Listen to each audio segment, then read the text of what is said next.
আজকে ছিলাম আমার এক পিসির বাড়ি। তো সামনেই যেহেতু চড়ক, তো যারা চড়কে সন্ন্যাস গ্রহণ করে পিসি তাদের জন্য মধ্যাহ্নভোজের আয়োজন করেছিল। তো সেই উপলক্ষেই যাওয়া। আর গিয়ে দেখো এখানে সবাই খাওয়া দাওয়া করছে, সবাই বসে পড়েছে। আর এখন গিয়ে দেখছি সবাই পরিবেশনও করছে। এই যে মা এখন দাঁড়িয়েছে, তো মাও বলছে আমিও পরিবেশন করব এখন। তো পিসিও গিয়ে আবার দাঁড়িয়ে পড়লো মায়ের পাশে। ওরা ভাবছে বোধহয় আমি ছবি তুলছি, কিন্তু আমি তো একদমই ছবি তুলছি না, সেই নিয়ে একটু হাসাহাসি করছিলাম।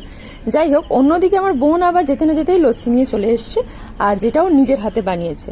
তো এই গরমে ঠান্ডা ঠান্ডা লস্যি খেতে আমার তো ভীষণ ভালো লাগে। যাই হোক, আর লস্যিটা হয়েছিলও খুব ভালো। তো ওটাই বোনকে এখানে দাঁড়িয়ে দাঁড়িয়ে বলছিলাম যে ভালোই বানিয়েছিস লস্যিটা। তো আমি আর বোন তো গল্প করছিলাম, সেই করতে করতে পিসিও চলে এসেছে। আর পিসিকে আমরা সবসময় বলি তুমি সবসময় শিং ভেঙে বাছুরের ধলে ঢোকো। যখনই আমরা ভাই বোনেরা আড্ডা করি তখনই পিসি মাঝখানে চলে আসে। আর বোন এখন রাগ করে চলে যাচ্ছে, কারণ আমরা একটু খুনসুটি করছিলাম। কারণ বোন সবসময় বলে যে মা সব থেকে বেশি তোকে ভালোবাসে, আমাদের এতগুলো ভাই বোনের মধ্যে তুই হচ্ছিস মায়ের ফেভারিট বাচ্চা।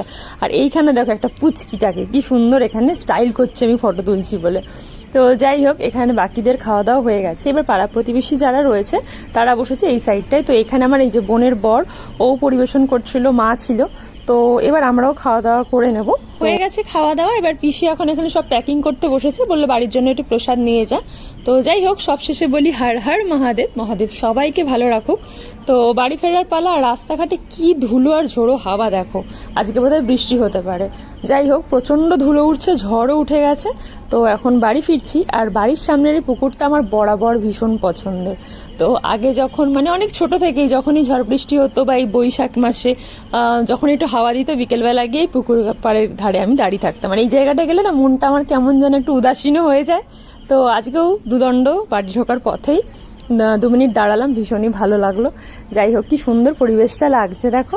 এত গরমে মনে হচ্ছে একটু স্বস্তির নিঃশ্বাস। চলো এখন টাটা, কথা হবে অন্য কোনো ব্লগে।